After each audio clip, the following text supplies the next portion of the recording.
nos cultos da família, nós temos uma palavra diferenciada, né? É uma espécie de doutrina, de ensinamento para a família, voltada única e exclusivamente para a família. Mas como eu falei, hoje eu quero ser bem breve, para que nós possamos tirar um tempo bom de oração pelas famílias. Quem achou Mateus capítulo 7? 3 pessoas, vou esperar mais. Quem achou Mateus capítulo 7? Glória a Deus.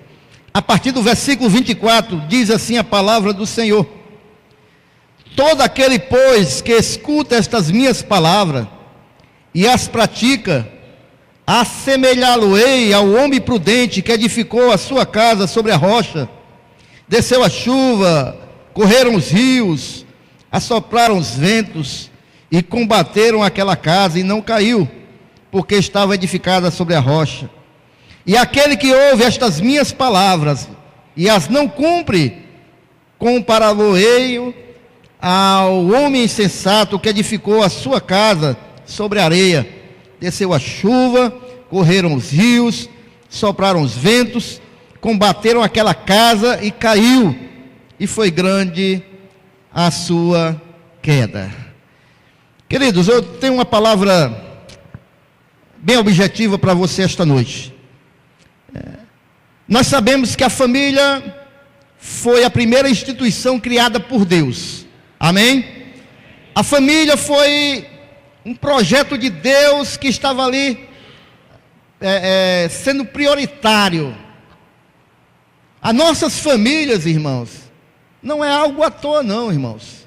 As nossas famílias não é só um modelo social, não. As nossas famílias, elas são criação de Deus. Elas nasceram no coração de Deus. Mas, irmãos, antes de Deus criar a família, Deus, ele fez o jardim. Deus, ele criou condições para que a família que ali fosse habitar tivesse tudo e não precisasse de nada. Porque o propósito de Deus, o objetivo de Deus, é que as famílias, elas sempre vivessem de forma abençoada, irmãos. Tivessem sempre tudo, para que tivessem ali um lugar de paz para viver. Mas é verdade também que o primeiro projeto de Satanás foi destruir a família. Enquanto Deus, o seu primeiro projeto de instituição foi criar a família, o primeiro projeto de Satanás foi destruir a família. Foi fazer com que o casal que Deus colocou ali, eles pecassem contra Deus, se afastassem de Deus, né? E é esse o objetivo de Satanás, que as famílias, elas não vivam mais debaixo da bênção de Deus, mas elas vivam afastadas do projeto e da vontade de Deus. De lá para cá, irmãos, essa tem sido a batalha do inimigo. A gente pode ver o próprio Adão e Eva, ali seus filhos, né? Um mata o outro, Caim e Abel. Depois vem Abraão, também há um problema na família com Agar. Depois vem Jacó, também há um problema com seu irmão Esaú, ele tem que sair fugido, né? Também depois com seu filho José, há um problema entre os irmãos. José é traído pelos irmãos, vendido como escravo. Depois tem Davi, que também adulterou e teve outro problema. Tem a luta de Ana, e de lá para cá, irmãos, a família tem passado muitas provações, muitas lutas, né? Mas nós podemos ver, irmãos, que na vida desses homens, todos venceram, porque todos eles compreenderam e tiveram a revelação de que, estando na rocha, na segurança que é Deus, na segurança que é Jesus, as nossas famílias, elas podem passar por dificuldades, podem passar por lutas, podem passar por tempestades, mas elas vão estar seguras, porque Deus é o Senhor que guarda a família. Ele sabe, irmãos, o inimigo sabe que as famílias, como nós vimos no texto, que ouvem e praticam a palavra, elas estão fortalecidas, elas estão firmes, elas estão alicerçadas na rocha. Amém? As famílias que ouvem e praticam, né? Elas estão firmes em Deus. Não é só ouvir, é praticar também. Amém? Nós vimos aqui de duas casas. Uma que é firmada na rocha e outra que foi construída sobre a areia. A palavra nos ensina aqui que essa casa veio ventos contra ela, a que estava sobre a rocha, veio rios, veio a tempestade, mas ela ficou em pé, ela não caiu. Mas veio também sobre a que estava sobre a areia, e essa caiu. O que a Bíblia está nos ensinando, irmãos, é que a casa que está edificada na rocha, ela também vai passar por tempestades, também vai passar por ventos contrários, vai ter a mesma luta daquela que é edificada na areia.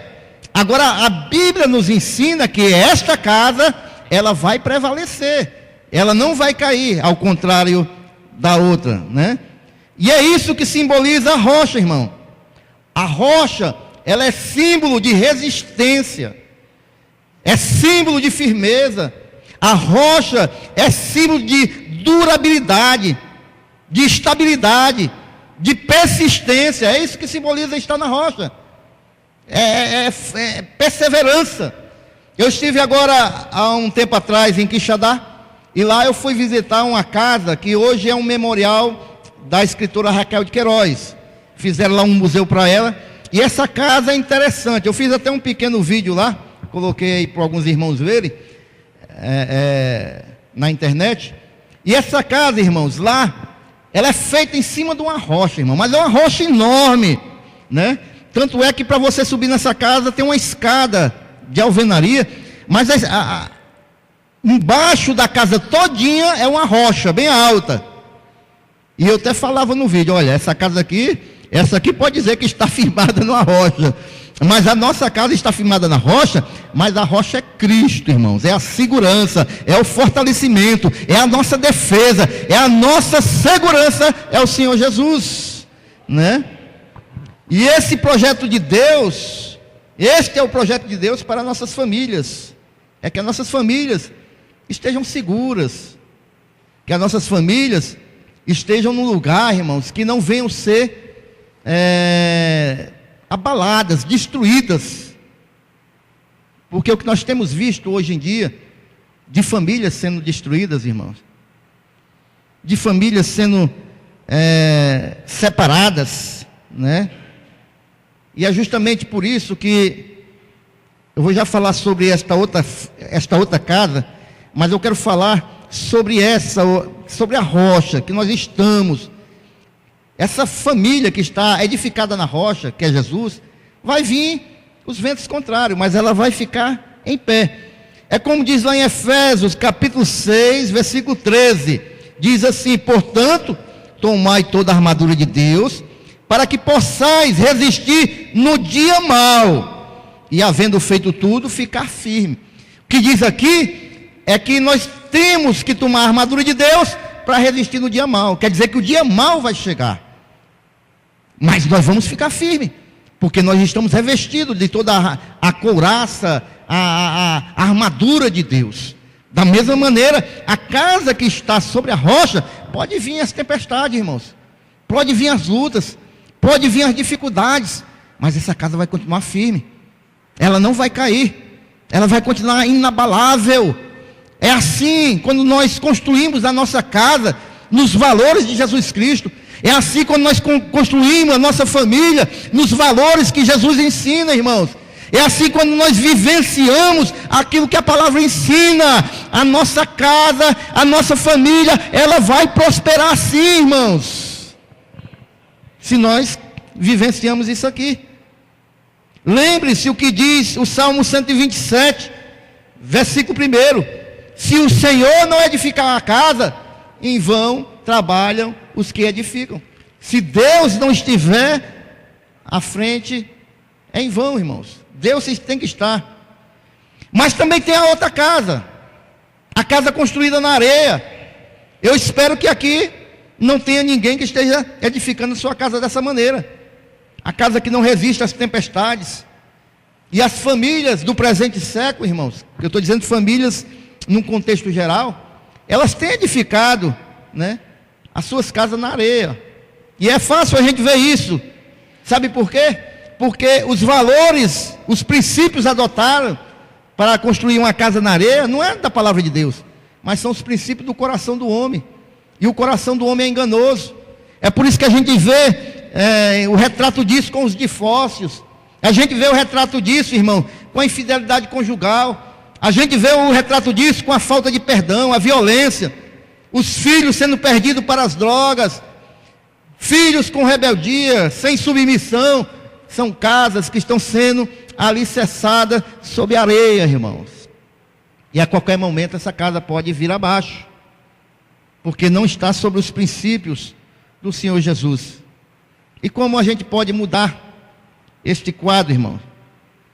A Bíblia diz aqui no versículo 24: todo aquele, pois, que escuta estas minhas palavras. O que ele está dizendo aqui? Ele está dizendo que é qualquer pessoa, irmãos. É todo aquele que escuta estas palavras e pratica. É qualquer família, irmãos. É qualquer um que ouve e pratica. Vai estar alicerçando sua casa sobre a rocha, né? Todo aquele que escuta e pratica. Não é ninguém especial, não é nenhuma família especial, nem é nenhuma família que Deus vai mandar um anjo. Não, irmão, é aquele que escuta e pratica. Todo aquele, isso inclui a mim e você. Qualquer um que ouvir e praticar, a casa vai estar sendo edificada sobre uma rocha. É qualquer um. Ouvir e praticar. É todo aquele, né? E quando qualquer um que ouvir e praticar, ele vai ser tido como homem prudente, que vai edificar a casa na rocha. E aí vai vir ventos, chuvas, vai vir ventos contrários, os rios vão transbordar, mas a casa vai ficar firme, edificada. Eu quero crer aqui esta noite, irmãos, que eu estou vendo aqui um auditório, pessoas que verdadeiramente são prudentes, que têm edificado a sua casa sobre as rochas, porque eu não quero enganar você, eu não quero dizer que a nossa vida é só vitória, eu não quero te enganar dizer que não vai ter luta, eu não quero te enganar dizer que porque nós temos Jesus, porque nós ouvimos a palavra e praticando, nós não vamos passar tempestade. Não é isso que a palavra ensina. A palavra ensina que vai vir vento, vai vir tempestade, vai vir luta, vai vir dificuldade, mas a palavra diz que a casa vai ficar em pé, a casa não vai cair, a casa vai prevalecer, a casa vai continuar em pé, glorificando o nome do Senhor. Aleluias. Agora, embora, irmãos, nós estejamos vendo e praticando a palavra, tem alguns ventos que vêm contra as nossas casas e as nossas famílias, que pode trazer dano para dentro da nossa casa, irmãos. Ventos que abalam a família. Eu vou esta noite aqui, irmãos, dizer 3 destes ventos que muitas das vezes a gente permite entrar nas nossas casas, que traz dano, irmãos. E é por isso que a gente tem que viver e praticar a palavra. Primeiro desses ventos que traz instabilidade para a nossa casa. Mexe com as estruturas do nosso lar, irmãos, se nós não vigiarmos. Porque Deus, Ele nos garante que se nós praticarmos a sua palavra, se nós vivenciarmos o que está escrito aqui, irmãos, e praticarmos, a nossa casa não vai ser abalada. E se nós não vigiamos, irmão, essas coisas aqui acontecem no nosso lar, que trazem instabilidade para a casa. A primeira instabilidade que pode vir sobre um lar é a instabilidade espiritual, irmãos. Quando nós não deixamos Deus ser verdadeiramente Deus na nossa casa, na nossa família, nós trazemos instabilidade. Porque tem pessoas que querem viver assim, irmãos, com um pé na rocha e outro pé na areia. Irmão, dessa maneira, a casa não tem segurança não, irmão. Ou é na rocha, ou é na areia, irmãos. Se nós vivermos com um pé na rocha e um pé na areia, isso é instabilidade, irmãos. A Bíblia diz que nós seremos vitoriosos se nós edificarmos a nossa casa na rocha. Não é metade na rocha e metade na areia, não. Nós temos que nos entregar 100% para o Senhor Jesus, irmãos. E confiar a nossa família a Cristo, irmãos. E confiar a nossa casa ao Senhor Jesus, irmãos. Não é eu estar um dia na igreja e um dia fazendo outras coisas, não, irmãos. E agora, nesse primeiro ponto, eu quero me direcionar mais aos irmãos, aos que estão à frente das famílias, porque aí vem a responsabilidade do pai, do líder da casa, o homem, que tem que ser o sacerdote do lar. Porque tem irmãos que ele não está tomando a postura de líder da casa com relação às coisas espirituais, irmãos. Um dia vem para a igreja, mas o outro dia tem o jogo, já não vem. Os filhos vão olhando, a esposa vai olhando, vai todo mundo esmorecendo, o camarada não toma uma postura. Irmão, se nós queremos a nossa família edificada sobre uma rocha, eu e você temos que tomar a posição de líderes espirituais da nossa casa e temos que verdadeiramente nós edificarmos a nossa família sobre a rocha. Amém? Nós não podemos, irmãos, ser camaleão. O camaleão, ele toma a cor do ambiente.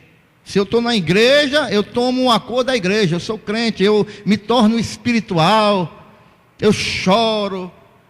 Mas se eu estou em outro lugar, eu tomo a cor daquele lugar. Se eu estou no trabalho, na rodinha de amigo, eu tomo a cor da rodinha de amigo. Aí não pode, irmãos. Não pode. Nós temos, irmãos, isso traz instabilidade para a família, irmãos. Uma família que não é alicerçada na rocha, que é Jesus, irmãos, ela está fadada a cair. Ela está fadada a ser destruída. Então, o homem, ele é colocado para tomar essa atitude. O homem prudente, que edifica a sua casa sobre a rocha. A Bíblia diz que o homem é prudente, o que faz dessa maneira. Amém? O homem tem que conduzir a sua esposa, direcionar os seus filhos. Irmãos, eu já vi muitos exemplos na minha vida. O camarada vem para a igreja com a esposa e o menino fica em casa. Não quer vir. Quer ir, chora. Irmão, você é o cabeça da família, irmão. Eu já vi casos desses, dos pais deixar em casa. Hoje, misericórdia, viu, irmãos? Misericórdia dos filhos. O pai não direciona o filho para vir para uma escola bíblica, não direciona o filho para vir assistir uma palavra, não cobra do filho orar, não cobra do filho ler a Bíblia. Temos que edificar nossas casas sobre a rocha, irmãos. Sobre a rocha. A instabilidade espiritual, ela traz dano para a família. Não tem posição espiritual, é instável. Um dia está de um jeito, outro dia está do outro. E isso traz dano para a família. Também, irmãos, uma coisinha que nós devemos vigiar, que também faz parte das questões espirituais, são as palavras que nós dizemos dentro do nosso lar.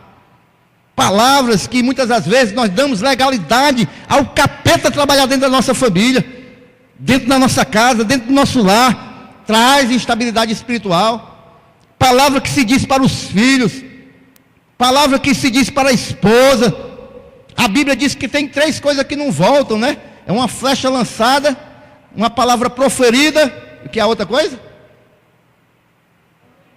E a oportunidade perdida, né? 3 coisas. Depois você lança uma palavra, irmão, você não pode mais trazer a palavra de volta, não. Então nós temos que ter cuidado naquilo que nós falamos, né? Nós devemos falar, irmãos, daquilo que glorifica a Deus. O filho não está da jeito que você queria, mas chama o teu filho, conversa com ele, chama de abençoado, pode até dar uns cocorotes, mas chama de abençoado, irmão. Aí chama, aí abre a boca, fala bobagem, irmãos.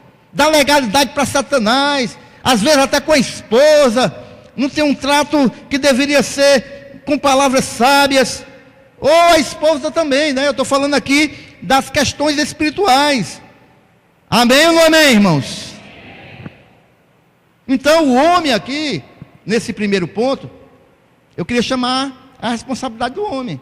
Logicamente que é de todo lar, né? De toda a família tem que ter cuidado com a questão espiritual. Mas também, irmãos, agora, uma outra coisa que traz estabilidade para dentro do lar. A estabilidade emocional, irmão. Isso derruba qualquer lar, qualquer casa, irmãos. E aqui, eu vou me dirigir mais às minhas queridas irmãs. Porque nós sabemos que a constituição do homem é diferente da mulher. Enquanto o homem, ele trabalha mais pela razão, a mulher mais pela emoção. Não que o homem também não vivencie isso que eu vou falar aqui, né? Mas as mulheres também têm que vigiar. A questão, irmãos, da instabilidade emocional. Esse negócio de um dia está de um jeito, do outro dia está do outro jeito, irmão, misericórdia. De um dia amanhece de um jeito, no outro dia amanhece de outro jeito. A gente tem que compreender, homens, que as nossas amadas irmãs têm um períodozinho chamado TPM. Vocês já ouviram falar? Ninguém ouviu falar desse nomezinho, não? Você já ouviu falar no fruto do Espírito? Quem já ouviu? Levante a mão. Pois muito bem, Deus deixou esse negócio de TPM para a gente exercitar o fruto do Espírito. Amém? Paciência, longanimidade. Esse aí foi para treinar o homem, a paciência, a longanimidade. Porque, querida, a gente tem que compreender, é um períodozinho complicado mesmo para a mulher, viu? Uma reage de um jeito, outra do outro, mas todas sofrem com esse negócio, né? Então, nesse momento aqui, irmãos, a mulher também tem uma instabilidade emocional muito grande, viu? Geralmente, algumas irmãs, nesse período, né, parece que as irmãs estão tocando trombone. Algumas, não são todas, viu? Mas, geralmente, há um período, irmãos, que a gente tem que ter paciência. Tem que ter paciência, né? Compreender que é uma reação da mulher. E tentar passar esse momento de instabilidade emocional da melhor maneira possível. Agora, minhas irmãs, tem uma coisa com relação à instabilidade emocional que mexe com os nervos de qualquer um. É a questão da murmuração. Irmãos, a Bíblia diz, presta atenção só o que diz lá em Provérbios. A Provérbio diz que é melhor morar no telhado de uma casa do que com uma mulher rinchosa. Você já pensou, camarada, ir para um telhado de uma casa? Lá onde os gatos estão brigando? Aquela confusão. Mas a Bíblia diz que é melhor o cara estar no telhado de uma casa que com uma mulher rinchosa. A Bíblia diz em Provérbios 19, abra aí sua Bíblia. Provérbios capítulo 19, abra aí, vamos ver esses versículos.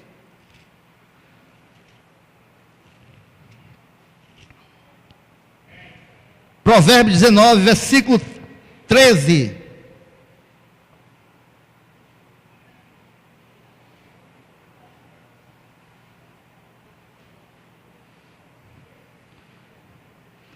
Quantos acharam? Digam amém. Amém. Diz assim, na minha versão, 19:13. Grande miséria é para o pai o filho insensato, e um gotejar contínuo as contenções da mulher. Ou seja, ele está dizendo que uma mulher que fica falando direto é que nem um gotejar de uma pia aberta. Tuco, tuco, tuco, tuco, tuco, tuco. aquece a cabeça de qualquer um. Você sabia que na ditadura militar, isso aí era um castigo? O camarada ficava sentado num banco, amarrado, nos pés, com as mãos para trás, uma luz acesa na cara e uma goteira na cabeça. Tuco, tuco, tuco, tuco, tuco. Era tortura, irmãos. É tortura. Abra sua Bíblia aí, Provérbios 21, um pouquinho mais para frente, versículo 9.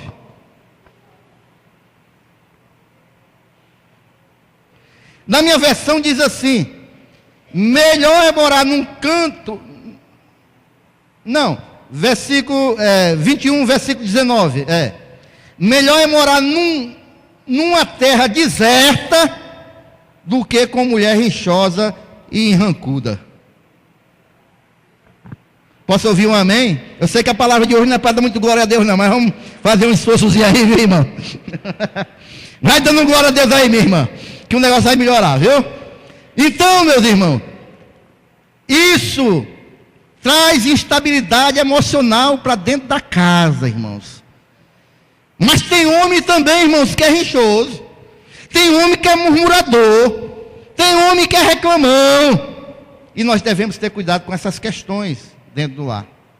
Porque tudo isso aqui, irmão, traz dano, são ventos que vêm contra a nossa casa. Quer uma outra coisa que traz muita instabilidade emocional para dentro do lar? O ciúme. Ninguém olha para um para o outro não, se tiver o casal junto aí. Não entrega não.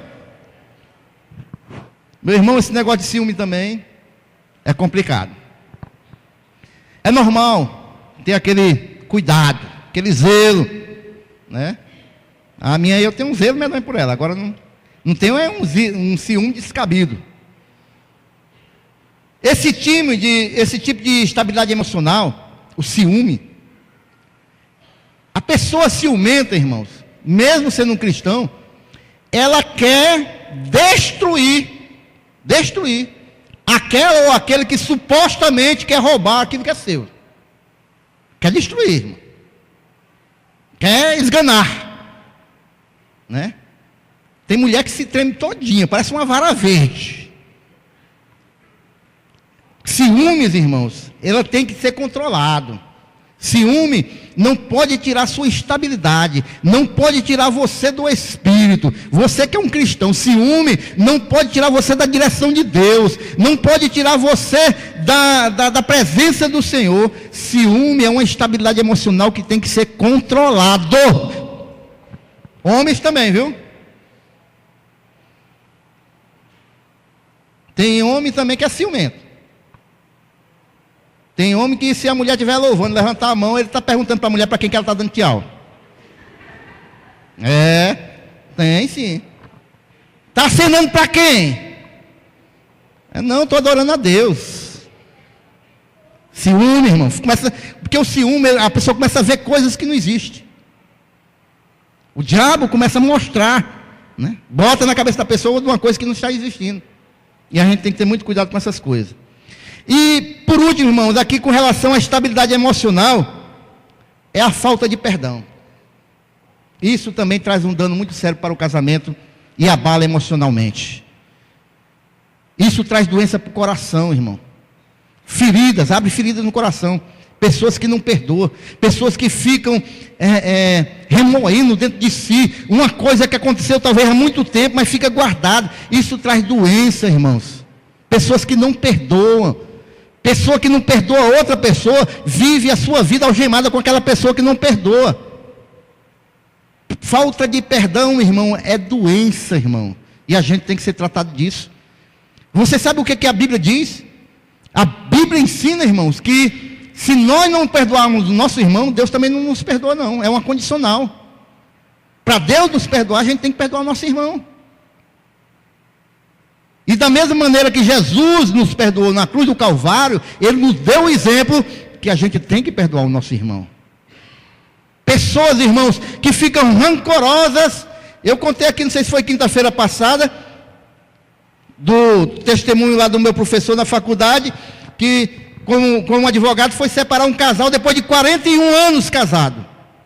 41 anos. Não foi 41 dias não, foi 41 anos, separando. Aí o professor disse que a mulher estava com um ódio tão grande do marido, quando foi para a reunião lá com o juiz, que a mulher começou a se tremer todinha. Disse que ela tinha assim uma papada meia grande, chega a tremer isso aqui todinho. A mulher falando para o juiz que no dia que eles se casaram, 41 anos atrás, né, na lua de mel, o marido traiu ela. E ela nunca esqueceu isso. Nunca esqueceu, dizendo para o juiz. Então, 41 anos, irmão. Quantas coisas esse casal já viveu? Quantas coisas esse casal já vivenciou? E a mulher ficou lá nos primeiros dias ainda. E talvez isso, irmão, vem sendo amadurecido e trazendo consequências para hoje desaguar na separação. Porque não tem perdão. A pessoa prefere ficar com aquela dor, com aquele sofrimento. Uma coisa que já foi do passado. Tem pessoas, irmão. Eu tinha um casal aqui nessa igreja, no começo, que eles, irmãos, também já eram bem idosos, irmãos. Bem idosos. O amado irmão já tinha, deixa eu ver, tinha mais de 6 anos de convertido já. Mais de 6 anos de convertido. E a mulher continuava ainda falando das coisas do tempo que ela era do mundo. Toda vez que tinha um problema que a gente ia lá, a irmã trazia. Mas pastor, não, teve um tempo aí. Mas irmã, isso era um tempo que ele era do mundo. Ele já era uma nova criatura, hoje ele é um cristão. Isso ficou para trás, irmão. O Senhor já pagou. Não traga mais à tona, não. Falta de perdão. Você esta noite, meu irmão, em nome de Jesus Cristo, eu não sei se tem alguma coisa presa no seu coração por alguém, mas libere perdão esta noite, irmão. Receba também o perdão de Deus esta noite, em nome de Jesus.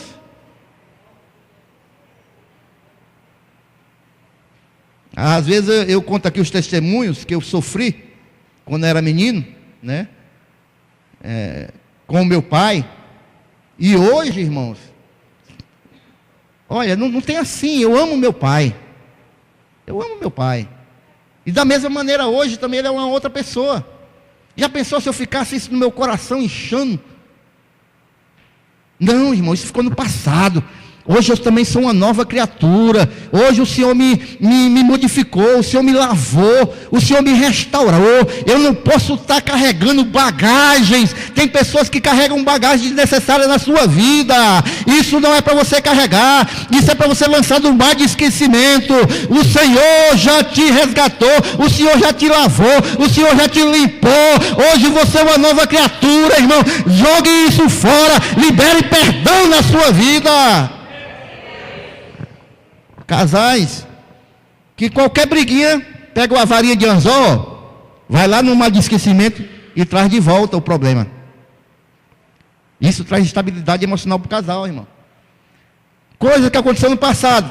Tem uma discussão, pega a varinha, vai lá e traz de volta aquilo que já foi resolvido. Libere perdão em nome de Jesus. Amém? E por último, irmãos, uma outra coisa que traz estabilidade, todo culto da família eu falo isso aqui. Mas pastor, por que o senhor fala tanto nisso? Até a gente começar a praticar, amém, irmãos? Quando não chegar mais nenhum casal para mim com esses problemas, aí eu deixo de pregar sobre isso aqui, irmão. Mas enquanto não chegar, eu vou continuar falando sobre isso aqui. Todo culto da família. Quer ver um negócio que traz instabilidade? Quer ver um vento que vem forte sobre a família? Estabilidade financeira. Todo o culto da família eu falo sobre isso aqui. Casal, família, saber lidar com aquilo que vem nas suas mãos. Tem pessoas que não sabem lidar com aquilo que vem nas mãos, irmão. Tem pessoas, irmãos, que parece que veio do Estado Islâmico, né? Aquele irmão que gosta de soltar bomba, né? Ele não pode ver dinheiro, irmão, que ele quer papocar. Pum!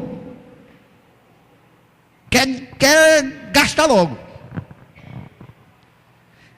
Tem pessoas que trocam o supérfluo pelo essencial. Eu já falei isso aqui. A gente tem que saber o que é essencial para nossas vidas, irmão. Não é comprar tudo que vê, não. Porque tem pessoas que investem todo o seu dinheiro em coisas supérfluas, não serve de nada, e deixam o essencial. O que é essencial para nossas vidas, irmãos? É moradia, é comida, é vestimenta, e na medida do possível, lazer é essencial, um estudo é essencial. O que é supérfluo, irmão? É um bocado de bobageiro que a gente compra aí sem necessidade. Às vezes a pessoa compra coisa, abre lá a gaveta, o armário, qualquer coisa, está lá. Não, isso aqui não dá para mim não, eu comprei, mas... E por que compra, irmão? Para gastar dinheiro, né? É o consumismo, irmãos. Nós estamos vivendo na era do consumismo. E tenha cuidado, porque quanto mais você assiste televisão, mais você compra. Quanto mais você visita a loja, mais você compra. Porque hoje tudo é feito para a gente gastar dinheiro. Tudo é feito para a gente se embelezar e comprar. Há algo no comércio que é para atrair, irmãos, psicologicamente você. Eu já falei aqui, não vá fazer compra com fome, não. Tem pessoa que vai fazer compra com fome, começa a botar comida dentro sem necessidade. Vai fazer compra, está com fome, come umas 3 bananas, enche o bucho, bebe água. Aí você não vai botar coisa desnecessária no seu carrinho, não. Aí a pessoa vai com fome, começa a ver coisa gostosa, aí só... irmãos, são essas coisas que nós devemos ter cuidado. Tudo, eu já falei, tudo é feito para a gente gastar dinheiro. Você acha que aquelas coisas no shopping, um piso bem lisinho, aquilo ali é só porque eles querem gastar dinheiro com um piso bonito para ficar bonito o shopping? É não, irmão. É para você não andar correndo, para ir vendo as vitrines. Você vai andando com cuidado, mulher com salto alto. Isso é feito especificamente para isso, para você andar devagar. É tudo bem iluminado, né? É para você ver as mercadorias. Viu? Ou você acha que quando você chega no mercantil, no caixa tem aquela bocado de bombom, revista, tudo ali, você na fila, na sua frente, na sua altura. Para que aquilo ali? É para você começar a ver a revista, é você começar a ver um bombom, um biscoito e botando no carrinho. Por que que os brinquedos dos meninos é na altura deles, não é lá em cima? É para eles verem. Papai, eu quero, mamãe, eu quero. E você vai e bota no carrinho para levar.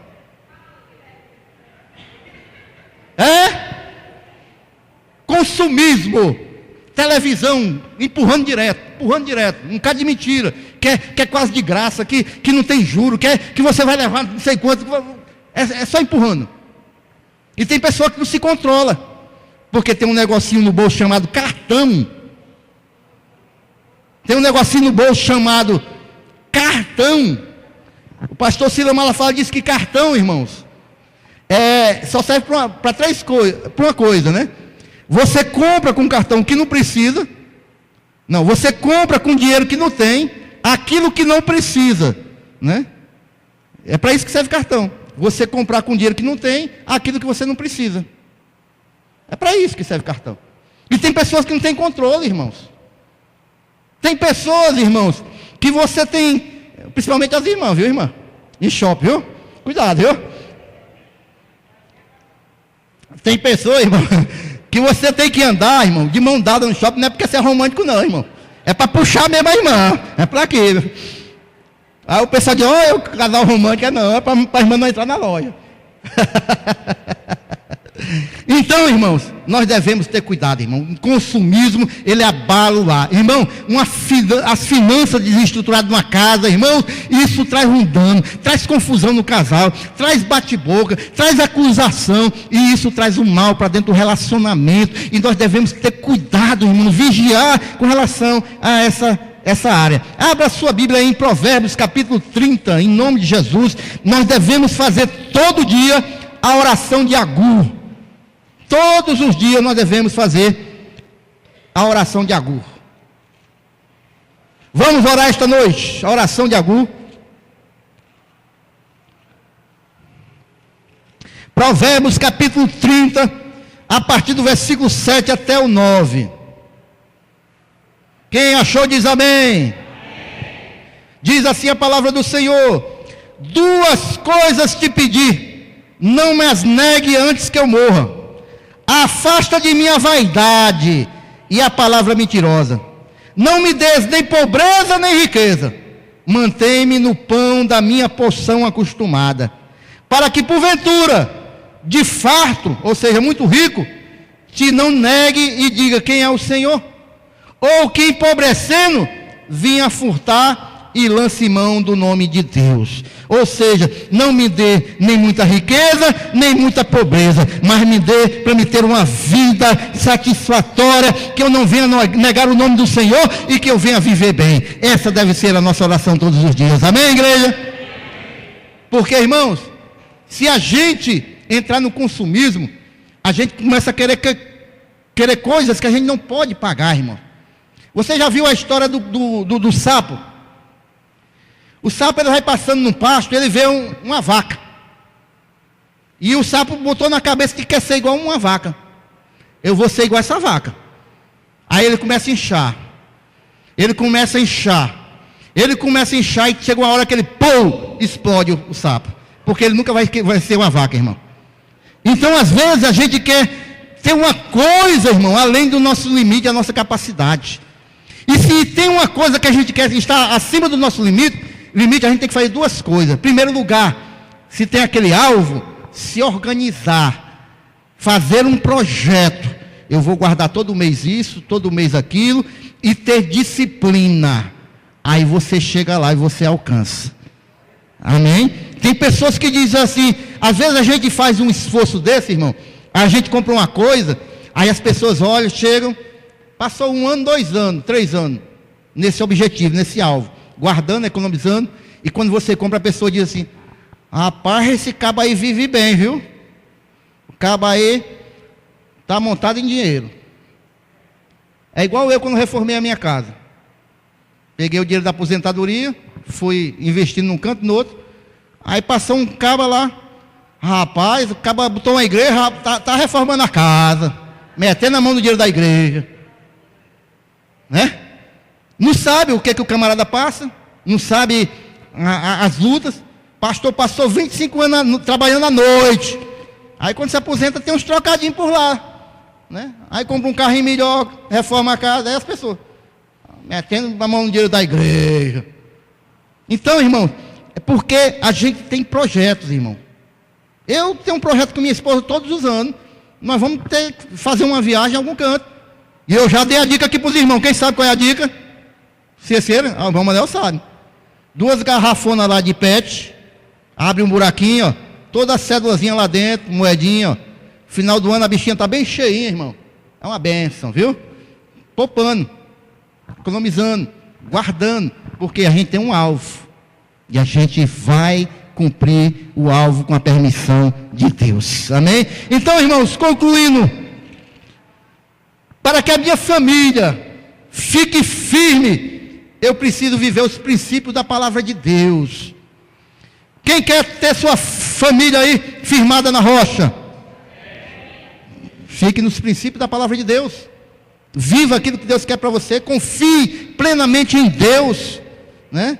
Saiba que embora venha tempestades, o Senhor está guardando a tua casa. Se você vive os princípios da palavra de Deus, Ele é a sua segurança, Ele é a sua rocha, Ele é o seu escudo, e vai guardar a tua família, vai guardar a tua casa não vai ser abalada, mas faça a sua parte, confie em Deus, e a bênção de Deus vai vir sobre a nossa família, amém? Somente os que creem nisso podem glorificar ao Senhor.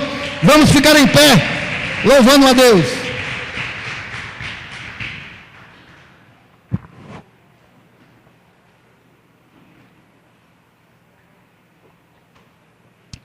Queria chamar o Ministério de Louvor. Nós vamos orar. Eu queria, esta noite, que o presbítero Ednardo e o Natanael me ajudassem nessa oração.